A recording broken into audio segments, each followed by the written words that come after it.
Hello everyone, it's Angelika Kargulewicz, PhD and clinical nutritionist, and if you are interested in nutrition-related topics, please stay with me. Today we will discuss the anti-age strategies associated with nutrition. A common aspiration of the general population is to live longer, which is of course understandable, but I would like to mention that not only the lifespan is important, but also the quality of the daily life. What strategies are most effective in delaying aging processes and reducing the risk of age-related disease?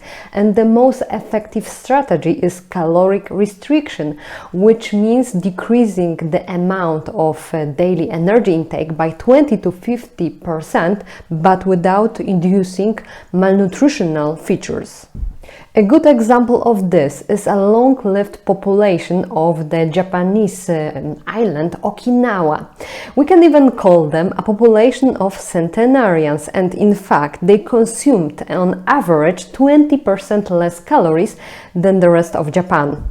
The question is, what are the features of caloric restriction? What we can obtain when we follow the caloric restriction? First of all, decrease oxidation in our organism, as well as better repairment of our DNA, better functioning of our immune system, as well as better utilization of the energy, which means also decrease glycemia and increase insulin sensitivity.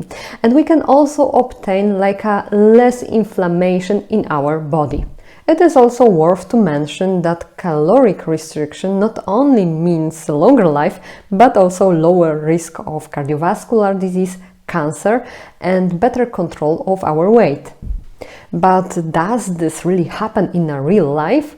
We have mainly scientific evidence on yeast, flies, mice, fish, rodents or monkeys. But what about human beings? Unfortunately, there are only few human studies, and those who have been conducted are, for example, Calorie 1 and Calorie 2 studies conducted in United States. And the results of these studies are very promising. Why? Because caloric restriction resulted in better weight control, like reduction in the weight, but also better glucose tolerance, better increased insulin sensitivity, as well as the decrease in LDL cholesterol and C-reactive protein, so very promising. But it was also a big threat, which means that the potential of bone mass and muscle mass decline.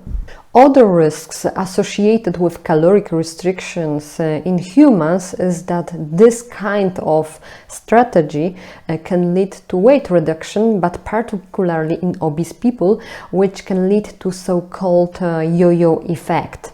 And on this occasion, talking about caloric restriction and Okinawa diet, it is worth to look deeper how the Okinawa diet looks like. It is only about caloric restriction, or maybe those associations are much more complicated. So let's look at the basis and principles of the Okinawa diet.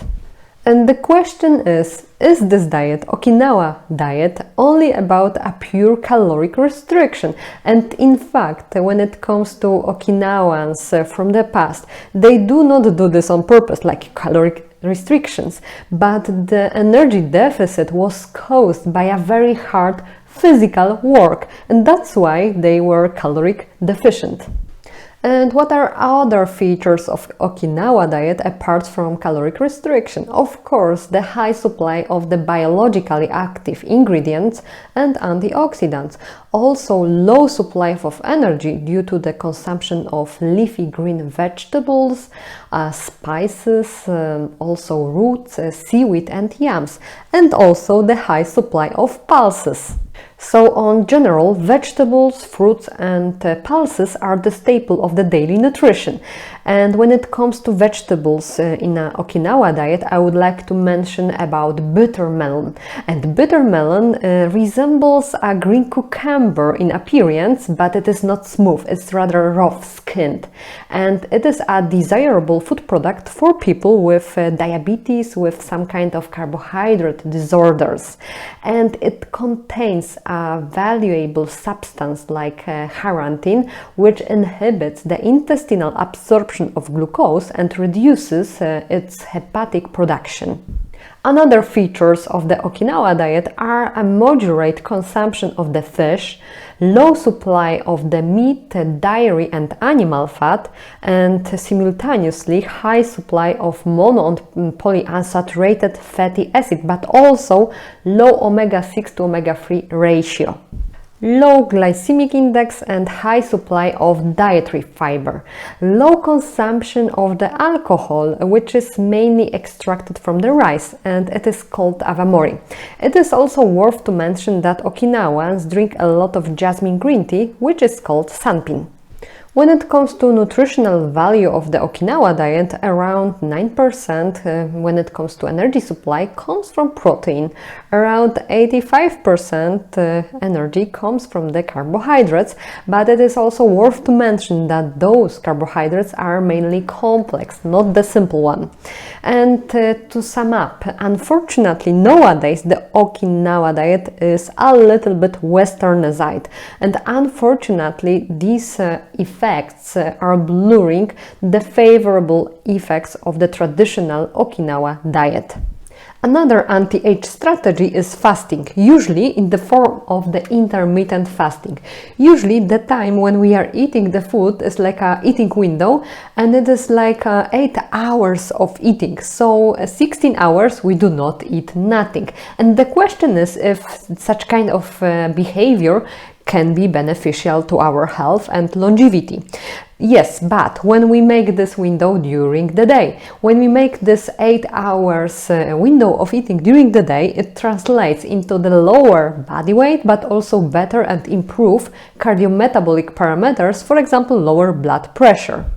But the 8-hour window of eating in the evening is not correlated with the positive effects. Why?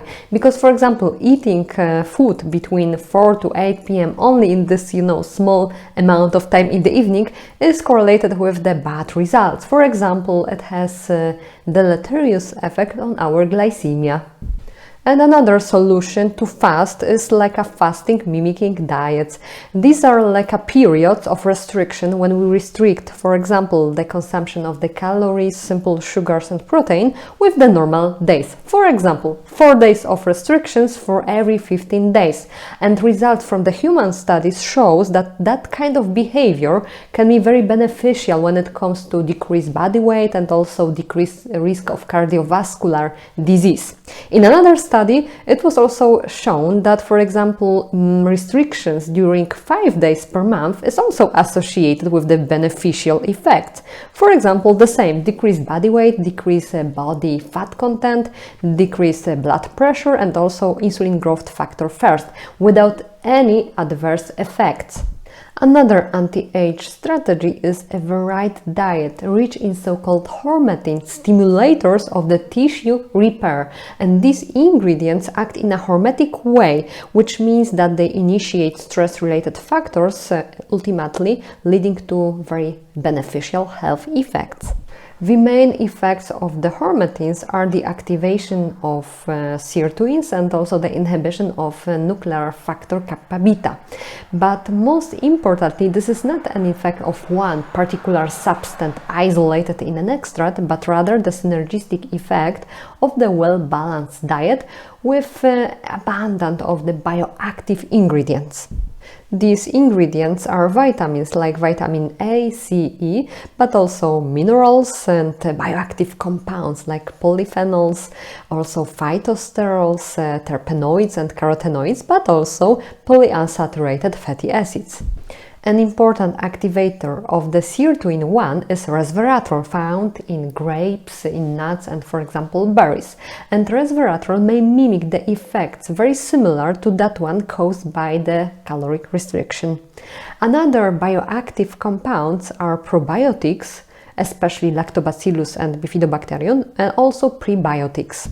Another effective anti-age strategy associated with nutrition is also restrictions on specific components, for example, like simple sugars, but also excessive amount of protein, which is very surprising because protein is very important, but excessive amount of the protein, especially in the form of the animal one, is not advisable. When we talk about protein, especially one amino acid can be very deleterious when ingesting in too high amounts. I mean methionine. Of course, when we eat protein, we should ingest the proper amount because too low amount is not advisable, but also too much can be very harmful. When we talk about the restrictions, another advice is also to reduce the consumption of the ultra-processed foods, which means that we should minimize the consumption of the food products rich in processed fats, processed starch, refined carbohydrates, and also additives. It is also good to minimize the consumption of the processed meats. The consumption of these highly processed products, translates into shortened telomeres, which is a marker of aging in the body. And to your knowledge, the telomeres is a part of the chromosome located at its ends, and it protects it from the damage during the coping. Each telomere shortens during each cell division. In conclusion, if you are interested in prevention of the premature aging, you can do a lot with your daily diet. For example, try to not overeat, because it is very important to maintain an energy deficit. Also try to have a varied diet, like different food products, at least 30 different food products on a daily plate. And also it is important to incorporate into your daily diet hormetins, which are ingredients which can promote our longevity. Thank you for watching my video, and if you like it, please stay with me and subscribe the channel. See you in the next episode.